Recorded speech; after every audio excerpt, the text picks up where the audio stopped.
Команда исследователей и сотрудников СВФУ и других научно-исследовательских учреждений города работают над созданием нового диагностического теста на основе знаний, полученных в результате фундаментальных исследований на базе СВФУ о причине возникновения рецидивов и роста количества заболеваний у населения. Новые результаты исследования считаются уникальными. За решение проблемы взялась команда ученых, молодых специалистов из различных областей науки – медицина, физика, биофизика, биохимия и даже математика с возможностью использования высокотехнологичного оборудования.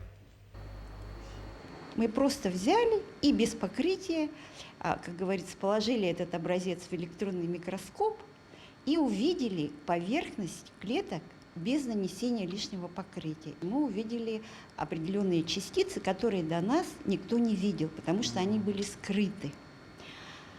И получается, что мы пришли с помощью вот этого дорогостоящего фундаментального исследования, мы пришли к определенным выводам.